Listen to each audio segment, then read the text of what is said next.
Welcome to this lecture on the fundamentals of genetics. Today, we are going to explore two of the most important concepts in heredity: linkage and crossing over. If you have ever wondered why certain traits, like red hair and freckles, almost always appear together, or how every single human being is born entirely unique, you are in the right place. Let us dive in and uncover the hidden rules that govern our DNA. To start, let us imagine packing for a trip overseas. You put your toothbrush and toothpaste together in the exact same small travel pouch. Wherever that pouch goes, both items go together because they are physically linked. In genetics, chromosomes are exactly like those travel pouches, and genes are the individual items packed inside. Genetic linkage is the strong tendency of DNA sequences that are close together on a chromosome to be inherited together during the meiosis phase of sexual reproduction. Because these specific genes are physically tethered to the exact same DNA molecule, they simply cannot assort independently.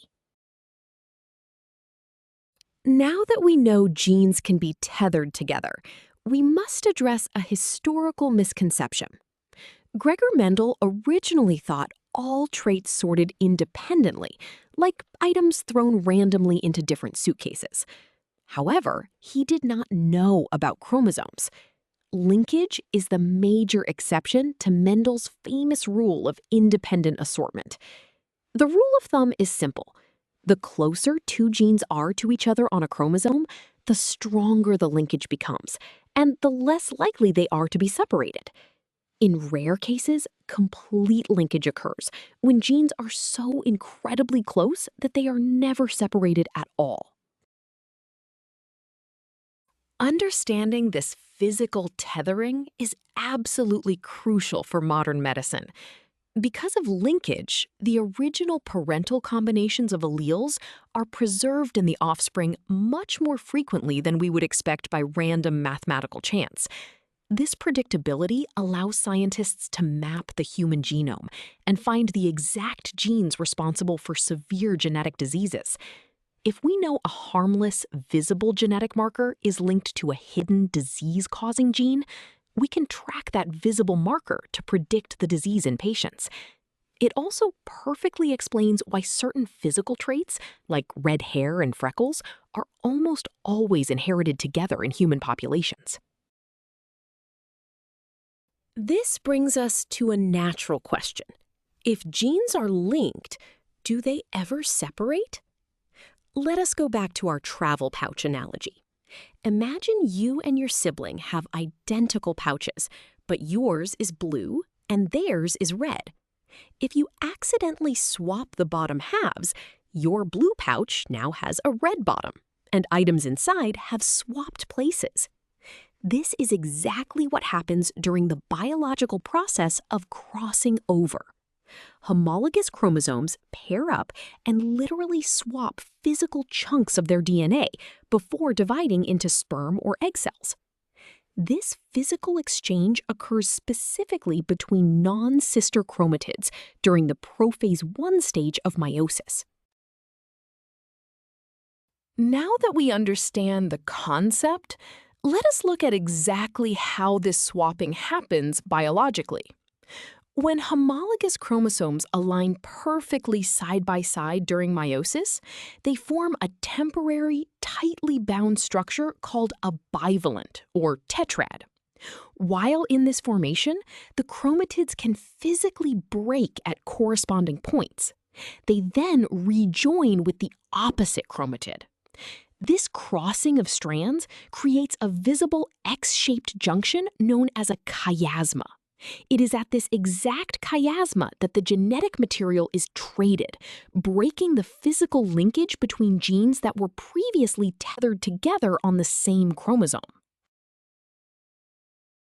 So, we have seen how chromosomes break and rejoin. But what is the ultimate result? This remarkable process creates brand new non-parental combinations of alleles, which scientists call recombinants. The frequency of this event occurring between two genes is directly proportional to the physical distance separating them. More importantly, crossing over is the primary biological engine of genetic diversity in all sexually reproducing organisms. Without it, you would inherit exact, unchanged copies of your grandparents' grandparents. This genetic variation is the essential raw material for evolution, allowing species to adapt, survive changing environments, and fight off deadly new diseases. Since crossing over frequency depends on physical distance, geneticists cleverly use it as a biological ruler. This leads us to the recombination frequency formula. RF equals the number of recombinant offspring divided by the total offspring multiplied by 100. Let us break down these terms. RF is always expressed as a percentage. The numerator represents the recombinants. These are the babies that display a completely different combination of traits than either of the original parents. The denominator is simply the total number of every single baby produced in that specific genetic cross. If the RF value is significantly less than 50%, it mathematically proves the genes are physically linked. Before we move on, let us see this formula in action with a concrete example. A geneticist crosses a heterozygous gray, normal-winged fruit fly with a homozygous recessive black, vestigial-winged fly. We need to calculate the recombination frequency. First, we identify the parentals, which are the most frequent offspring, 415 and 405. The recombinants are the new combinations with smaller numbers, 92 and 88. We set up our formula, placing the sum of the recombinants in the numerator and the sum of all offspring in the denominator. This simplifies to 180 divided by 1,000 times 100. Our final answer is 18%. Because this is less than 50%, these genes are physically linked. Now that we have successfully calculated recombination frequency, we can use it to build something amazing, a chromosome map. Imagine driving down a long highway. If you know the travel time between cities, you can easily map out their positions. Genetic mapping works in exactly the same logical way. A linkage map, also known as a genetic map, is a linear representation of the arrangement of genes on a chromosome. It is built entirely on the fundamental principle that the probability of a crossover event is directly proportional to the physical distance separating two genes. These maps are absolutely essential for selective breeding in agriculture and for locating genes responsible for devastating conditions. To actually draw these maps, we need a standard unit of measurement, which brings us to our next formula. Alfred Sturtevant defined the unit of genetic distance as the centimorgan, abbreviated as cm. The equivalence is beautifully simple. 1 centimorgan equals exactly 1% recombination frequency. The right side of this equation represents a 1% chance that a crossover event will separate two specific genes during meiosis. If the recombination frequency increases, the distance in centimorgans increases by the exact same number. This direct linear relationship allows us to seamlessly convert raw breeding data into a physical map, up to a theoretical maximum of 50 centimorgans. Let us apply this equivalence to construct a simple genetic map. Suppose you are studying 3 tomato genes, A, B, and C. Breeding experiments show recombination frequencies of 12% for A to B, 5% for B to C, and 17% for A to C. First, we convert these percentages directly into centimorgans. To build the map, we always start with the largest distance to establish our outer boundaries. Gene A and gene C are 17 centimorgans apart. Next, we place the middle gene, B. The distance from A to B is 12 and B to C is 5. Since 12 plus 5 perfectly equals 17, our placement is mathematically sound. The final physical order is A, then B, then C.